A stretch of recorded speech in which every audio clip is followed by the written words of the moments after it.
Bueno, gracias a todos los que están ya conectados. Estoy súper animado de poderlos ver aquí y poder ver todos sus comentarios. Les agradezco mucho. Estamos súper animados de estar conectados, de estar juntos y de poder tener este servicio de entre semana aquí todos juntos. Amén. Bueno, como les dije al principio, el día de hoy vamos a ver las 5 convicciones centrales que distinguen al movimiento moderno de Dios.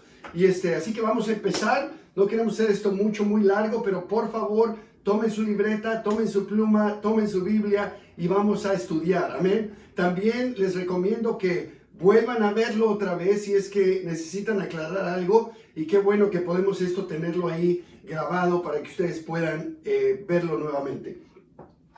Convicción número 1.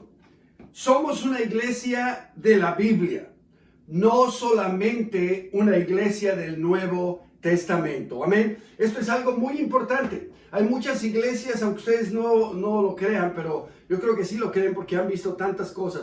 Pero hay muchas iglesias que se dicen, nosotros somos una iglesia del Nuevo Testamento. Bueno, no.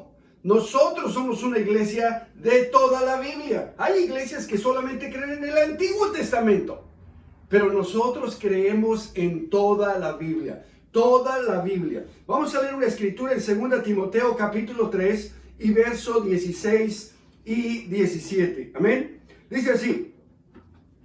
Toda la escritura, 2 Timoteo 3, 16, es inspirada por Dios y es útil para enseñar, para reprender, para corregir y para instruir en la justicia, a fin de que el siervo de Dios esté enteramente capacitado para toda buena obra. Aquí vemos claramente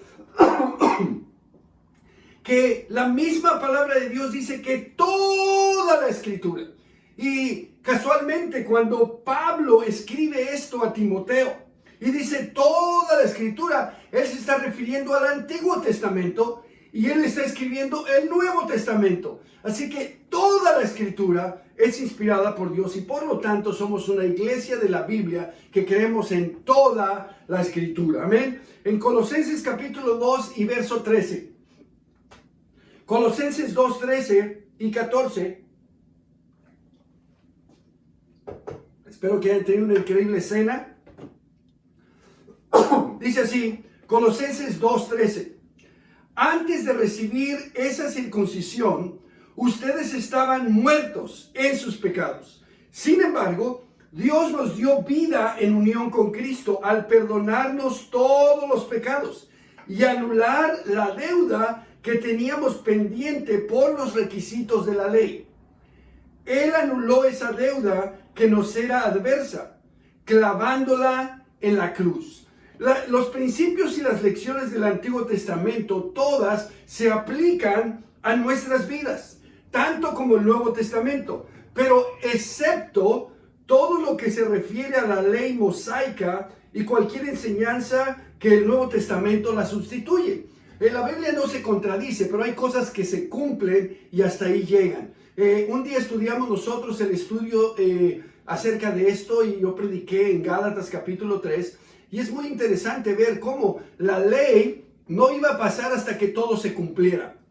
Jesucristo lo cumplió todo. Y aquí dice que Él nos libró y nos sacó de todo eso que nosotros éramos deudores, que nosotros éramos pecadores, habíamos transgredido la ley, todos. Pero dice aquí, Él anuló esa deuda que nos era adversa, clavándola en la cruz. Así que la deuda se clavó en la cruz y ahora somos libres, ahora vivimos bajo la gracia y bajo la autoridad de Jesucristo. Mucha gente dice, eso ya no están bajo la ley, entonces ahora pueden hacer lo que se les pegue la gana. No, ya no estamos bajo la ley mosaica, la ley que Moisés dio, pero como hemos estado estudiando en el libro de Hebreos, ahora nosotros nos sometemos a Jesucristo, al Señor de señores y Rey de reyes. Así que ahora seguimos la ley de Cristo. Amén. Convicción número 2. Guardamos silencio cuando la Biblia habla y hablamos cuando la Biblia está en silencio. ¿Qué quiere decir esto? Bueno, muy sencillo. Cuando la Biblia nos dice algo, nosotros nos callamos la boquita y obedecemos lo que dice la Biblia. Y cuando la Biblia no dice nada específico acerca de algo, nosotros tenemos la libertad de hacer cualquier cosa, mientras, siempre y cuando no contradiga la Biblia y no vaya en contra de lo que la Biblia enseña. Amén. En Génesis capítulo 2 y verso 19. Génesis 2, 19 dice así: entonces Dios el Señor formó la tierra, toda ave del cielo y todo animal del campo, y se los llevó al hombre para ver qué nombre le pondría. El hombre les puso nombre a todos los seres vivos, y con ese nombre se les conoce. Así que vemos aquí que Dios le dio al hombre esta libertad para ponerle nombre a todos los animales. Número uno, al aplicar los principios bíblicos para construir una iglesia visible, nosotros creemos que debemos obedecer la palabra de Dios, pero donde la Biblia no prohíbe una práctica o un nombre, somos libres de usar nuestra creatividad dada por Dios. Nosotros somos creativos. ¿Por qué? Porque Dios es creativo y Él nos hizo a su imagen y semejanza. Basta y sobra con salir afuera y ver las flores, la increíble cantidad de animales, insectos. Yo no creo que conozco todos, nadie conoce todos los animales, ni todas las flores, ni todos los tipos de árboles. Dios es creativo, increíblemente creativo. Él pudo haber hecho una sola planta, una sola comida, un solo animal, pero Él hizo infinidad. Y Él nos ha dado a nosotros una creatividad, un don de crear. Y nosotros tenemos que usarla. Amén, siempre y cuando no contradiga la Biblia. Por ejemplo, nosotros tenemos ciertas cosas, como por ejemplo la recuperación química. El Ministerio de Recuperación Química no está en la Biblia. El Ministerio del Internet tampoco está en la Biblia. El Ministerio de Artes y Sports y Media no está en la Biblia. Las charlas bíblicas, esa palabra no está. La palabra Biblia no está en la Biblia. Así que realmente nosotros tenemos que entender que hay muchas cosas que hacemos que no están en la Biblia, pero que nosotros hemos creado para construir una iglesia, para avanzar el reino, y son cosas útiles que no contradicen la Biblia, pero que no están en la Biblia. Amén. Hay muchas iglesias y muchas personas que dicen: oh no, si no está en la Biblia no lo vamos a hacer. Bueno, en la Biblia no hay edificios para la iglesia, en la Biblia no hay baños dentro de la iglesia. En la Biblia no hay muchas cosas, pero estas personas las hacen. Así que es una hipocresía. Nosotros tenemos que entender, mientras tú no contradices la Biblia y sigues los principios bíblicos, nosotros tenemos esa libertad que Dios nos ha dado. Donde Dios específicamente dice: hagan esto o no hagan esto, tenemos que callarnos la boquita y hacer lo que Dios nos dice que debemos hacer. Amén. Bueno, ¿cuál es esa convicción número 3? El discipulado es un mandato de Dios, no es opcional. Esto es algo increíblemente importante. El discipulado es un mandamiento de Dios, no es una opción. En Mateo 28, vemos, y muchos conocemos esta escritura de memoria, Mateo 28, versos 19 y 20.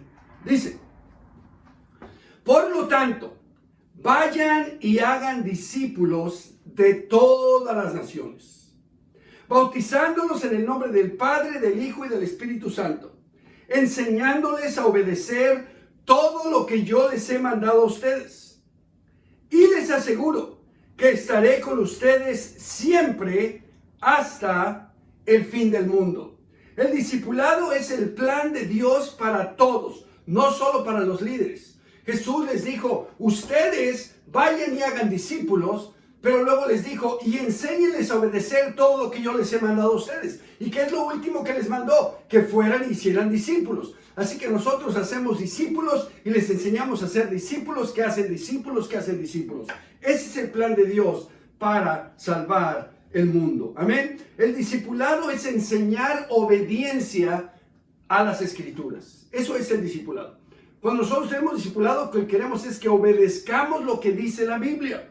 Y esto se detalla en los más de 85 pasajes en la Biblia que hablan de unos a otros. Por ejemplo, Colosenses 1:28. Dice, a este Cristo proclamamos, aconsejando y enseñando con toda sabiduría a todos los seres humanos, para presentarlos a todos perfectos en Él. Con este fin trabajo y lucho, fortalecido por el poder de Cristo que obra en mí. Aquí no solamente dice que nos aconsejamos y enseñamos con toda sabiduría, pero dice que Dios nos da la fuerza para discipularnos unos a otros. En Colosenses 3:16 dice, que habiten ustedes la palabra de Cristo con toda su riqueza. Instrúyanse y aconséjense unos a otros con toda sabiduría. Canten salmos, himnos, canciones espirituales con gratitud de corazón. Amén. Qué increíble poder entender que esta tercera convicción es la cual que nos hace crecer espiritualmente, es la cual que es un mandamiento de Dios para no solamente hacer a otros discípulos, pero para los que ya somos discípulos, aconsejarnos unos a otros y poder crecer espiritualmente. Ahora que menciono hacer discípulos, hay solamente una manera de hacer discípulos, y es discipulando a los que no son discípulos. Muchas personas no nada más tratan de transmitir conocimientos a través de la Biblia, y eso no es hacer un discípulo. Para ser un discípulo, tú necesitas que ver qué cosas no está obedeciendo de la palabra de Dios. Y tú necesitas discipular a esa persona para que esa persona cambie. Si no cambia, pues no se va a hacer un discípulo, y bueno, ni modo, pero tú tienes que hacerlo un discípulo. No solamente darle información, no solamente darle conocimiento bíblico, pero cambiar su corazón. Eso es lo que se trata de hacer un discípulo. Tú estudias la Biblia con alguien buscando a Dios, y luego al segundo día le dices, hey, ¿qué pasó? ¿Leíste tu Biblia? ¿Oraste? No tuve tiempo de orar. O te dice, no, mañana no tengo tiempo de estudiar la Biblia. ¿Qué tal pasado mañana? Tampoco. Dice, ok, te voy a discipular, ven. ¿Tú no entendiste el estudio o no quieres ser un discípulo? No. Si tú entiendes que tienes que buscar a Dios con todo el corazón, tienes que buscar a Dios con todo el corazón. Eso es lo que Dios quiere que tú hagas. Y si tú no lo haces, estás mal. Tienes que cambiar tu corazón. Tienes que buscar a Dios de todo corazón. Estudias el estudio de la palabra, y la persona, después de que le dices tienes que leer tu Biblia todas las mañanas, y no lee tu Biblia. Y luego dices, ¿qué pasó? ¿Leíste ayer el libro de Juan? ¿Leíste el capítulo 1 de Marcos? ¿Leíste esto? ¿Leíste el otro que te dije? No, es que no. Ok, tú tienes que leer la Biblia. ¿Cómo que no tienes tiempo para leer la Biblia y tienes tiempo para tantas otras cosas que no son tan importantes? Y tienes que discipular a esa persona. Cuando tú tienes un tiempo discipulado con un discípulo, de igual manera, ¿cómo están tus tiempos con Dios? ¿Cómo está tu relación con tu esposa? ¿Cómo están tus finanzas? ¿Cómo está tu pureza? ¿Cómo está tu disciplina? ¿Cómo está todo? ¿Te pareces a Cristo? No, mira lo que dice aquí la Biblia. Y entonces tú le enseñas a obedecer las Escrituras. Amén. Bueno, dice aquí en 2 Timoteo 2, verso 1 y 2. Así que tú, hijo mío, fortalécete por la gracia que tenemos en Cristo Jesús. Lo que me has oído decir en presencia de muchos testigos, encomiéndalo a creyentes dignos de confianza, que a su vez estén capacitados para enseñar a otros. El discípulo tiene que ser discipulado. Un discípulo tiene que discipular a alguien. Si no tienes a nadie a quien discipular, bautiza a alguien para que puedas tener a alguien a quien discipular. Dice aquí que el discipulado multiplica el número de personas que podemos alcanzar con el Evangelio.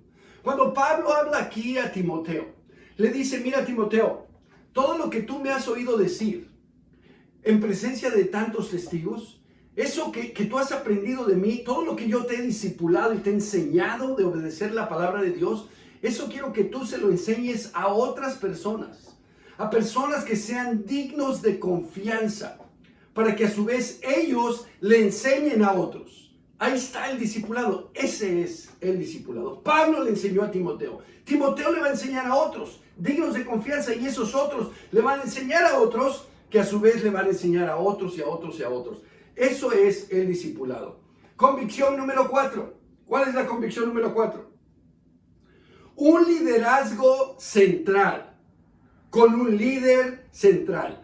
Hay tantos hipócritas en este mundo, de todos lados, principalmente en la ICOC, que se creen que ellos tienen el derecho de ser líderes centrales. Cuando una persona es esposo de una casa, dice, oh, yo soy el líder de mi familia.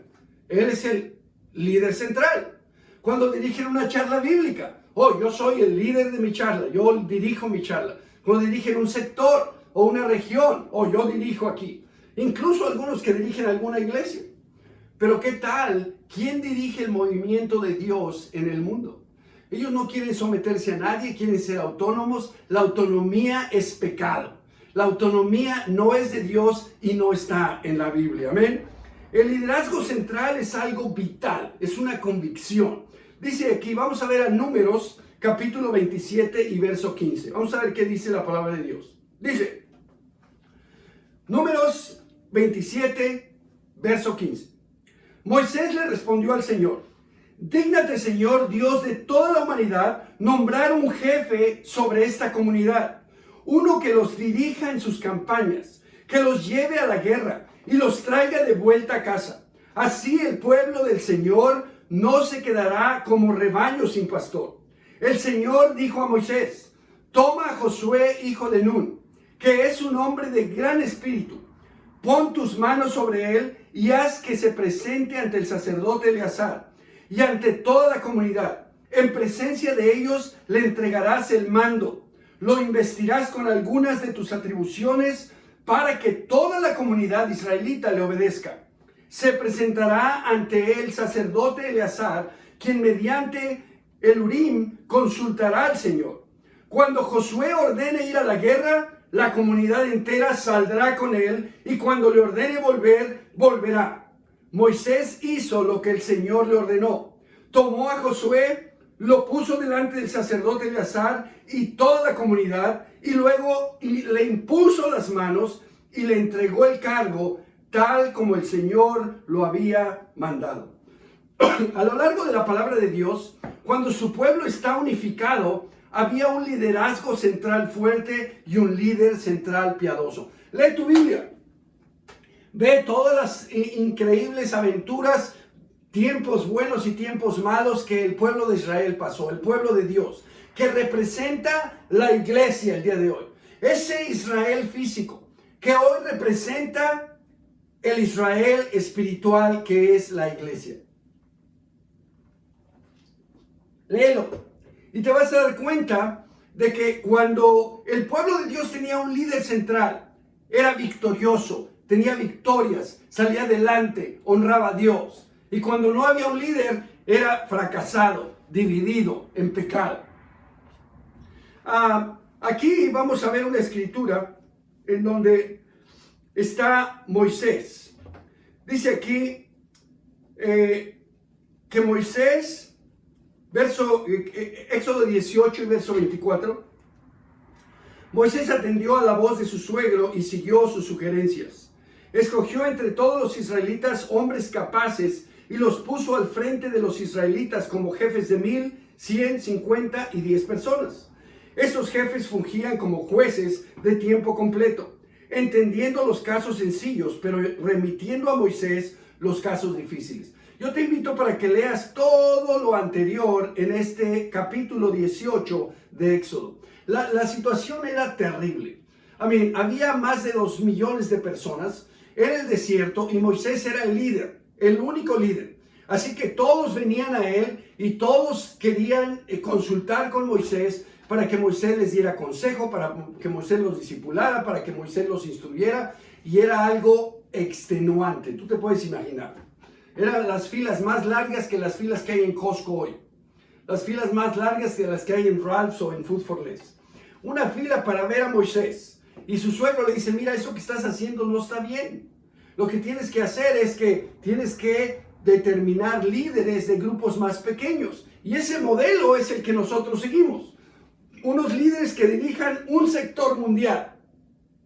Otros líderes que dirijan un sector geográfico.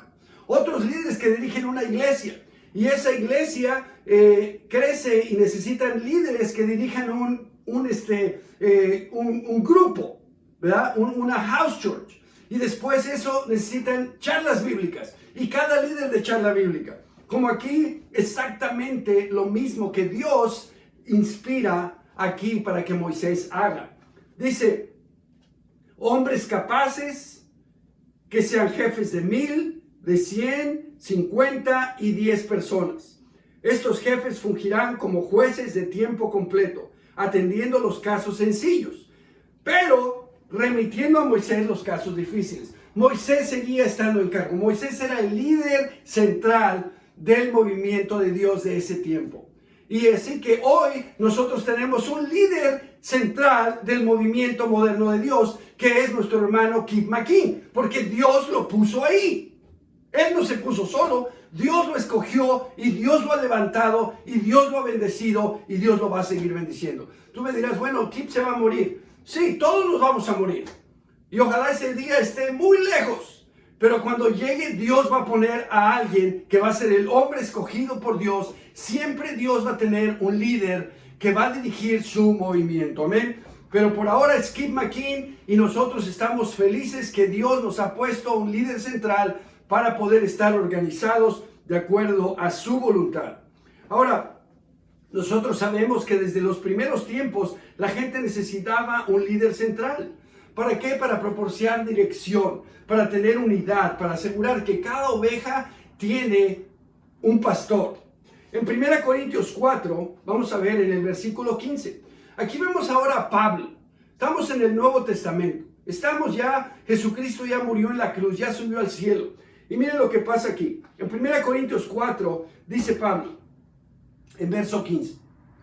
De hecho, aunque tuvieran ustedes miles de tutores en Cristo, padres sí que no tienen muchos, porque mediante el Evangelio yo fui el padre que los engendró en Cristo Jesús.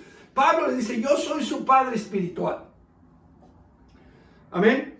Verso 16. Por tanto, les ruego que sigan mi ejemplo. Con este propósito les envié a Timoteo, mi amado y fiel hijo en el Señor. Él les recordará mi manera de comportarme en Cristo Jesús, como enseño por todas partes y en todas las iglesias. La iglesia del Nuevo Testamento fue un movimiento unificado, donde todos estaban unidos, donde todos enseñaban lo mismo. Hoy puedes ver en todas las iglesias que la iglesia de esa esquina con la de la otra y la de la otra enseñan totalmente cosas diferentes, aún iglesias de los mismos grupos. Como lo que queda del ICOC, que ya no es la ICOC, pero lo que queda, ese grupo, ya unos enseñan una cosa, otros otra, cada quien hace lo que se le pega la gana. Pero nosotros vemos que la iglesia del Nuevo Testamento estaba totalmente unida, que tenían un líder central, que todos enseñaban exactamente lo mismo. Ahora, esto se logra cuando tú tienes evangelistas que supervisan a otros evangelistas, cuando tú tienes líderes no solamente de 100, pero de 1000, y tienes líderes que oversee, que ven, que vigilan, que tengan cuidado de otros evangelistas y de otras iglesias. Como pasa aquí en Tito, en esta escritura que vamos a ver. En Tito capítulo 1, dice en el versículo 5, dice, te dejé en Creta. Aquí Pablo está escribiendo a Tito. Para que pusieras en orden lo que quedaba por hacer. Y en cada pueblo nombraras ancianos de la iglesia de acuerdo con las instrucciones que te di. Si Tito tenía que ir a un lugar que Pablo lo mandó para hacer lo que Pablo le dijo que hiciera. Y de esa manera es que funciona el reino de Dios. En el verso 11, Tito capítulo 1, dice a esos, unos cuates que andaban enseñando cosas que no debían, dice a esos hay que taparles la boca, ya que están arruinando familias enteras al enseñar lo que no se debe y lo hacen para obtener ganancias malavidas. ¡Pum! Y él le da instrucciones a Tito de lo que tiene que hacer. En capítulo 2, vemos en el verso 1, dice, tú en cambio, Tito, predica lo que está de acuerdo con la sana doctrina. Esta dinámica que nosotros vemos aquí es exactamente la dinámica que Dios quiere que tengamos y esa es la dinámica que tenemos en el movimiento moderno de Dios. Amén. Vamos ahora a ir más adelante en Hechos capítulo 15.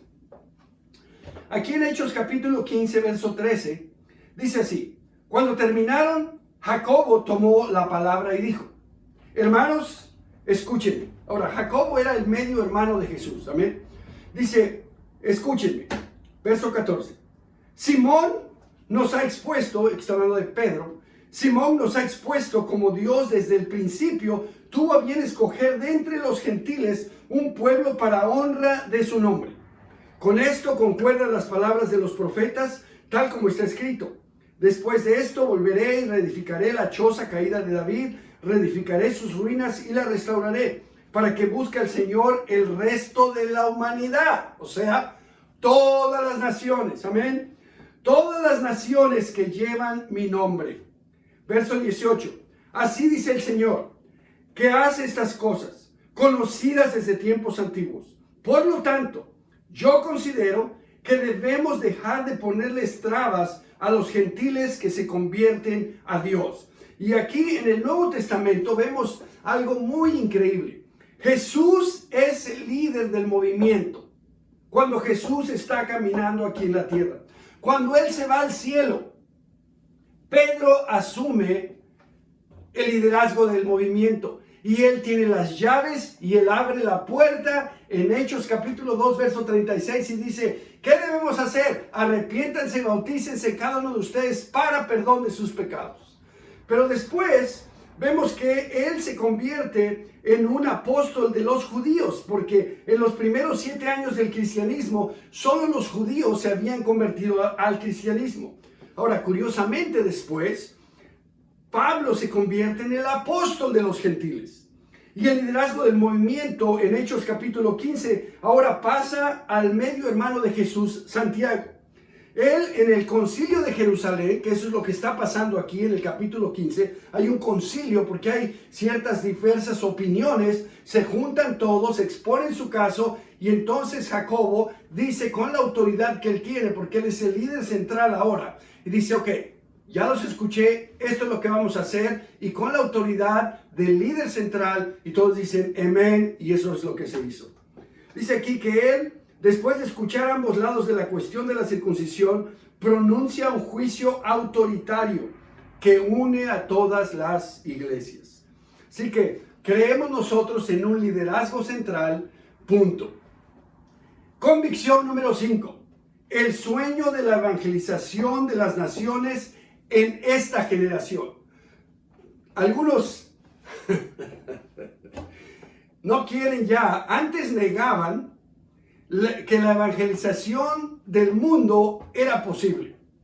Estoy hablando de lo que quedó de la ICOC. Dicen, bueno, la evangelización del mundo no es posible en nuestra generación. No. Ahora, como ya no quieren decir que no es posible, ahora dicen que sí es posible, pero en la siguiente generación. ¿Cómo que la siguiente generación? La siguiente generación ya no vamos a estar nosotros aquí. Nosotros tenemos que hacerlo ahorita. Si nosotros decimos, va a ser la siguiente generación, entonces nosotros vamos a tirarnos de panza a ver Sport Channel. Vamos a ver Netflix. Al fin que, pues la siguiente generación va a evangelizar el mundo. ¡No! Nosotros vamos a evangelizar el mundo en esta generación. En Mateo 28 vemos claramente el mandato del Señor. Ya lo leímos antes. Jesús se acercó entonces a ellos y les dijo, se me ha dado toda autoridad en el cielo y en la tierra. Por tanto, vayan, hagan discípulos de todas las naciones, bautícenlos en el nombre del Padre, del Hijo y del Espíritu Santo, enséñenles a obedecer todo lo que les he mandado a ustedes. Y les aseguro que estaré con ustedes siempre, hasta el fin del mundo.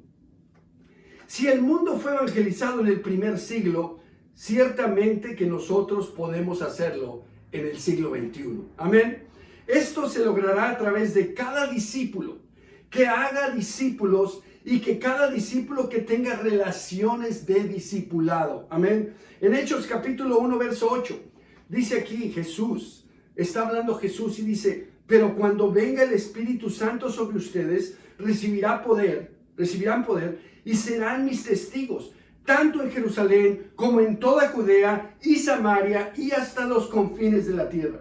El Espíritu Santo nos da el poder de evangelizar las naciones. Lo hicieron en su generación.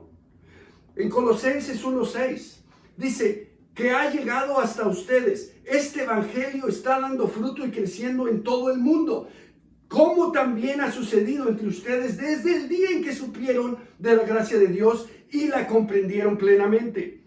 Colosenses 1:23.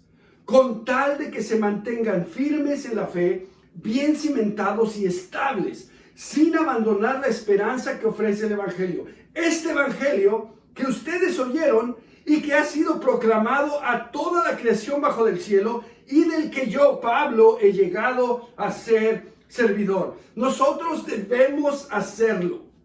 Ellos lo hicieron. Nosotros lo vamos a hacer. Amén. Así que estudiemos estas convicciones. Estudiemos todo lo que hemos aprendido hoy. Oigámoslo de nuevo. Estas 5 convicciones son vitales para que nosotros podamos seguir avanzando el reino de Dios exactamente como Dios quiere. Hermanos y hermanas, fue un placer estar con ustedes, pero antes de terminar, quiero Salvador, por favor, si podemos mandar las cámaras ahora para La Habra, California. Y allá está nuestro hermano Martín con su esposa Lenny García, y ellos nos van a dirigir en una oración. Por favor, oren para que podamos terminar. Amén. Adelante, Martín.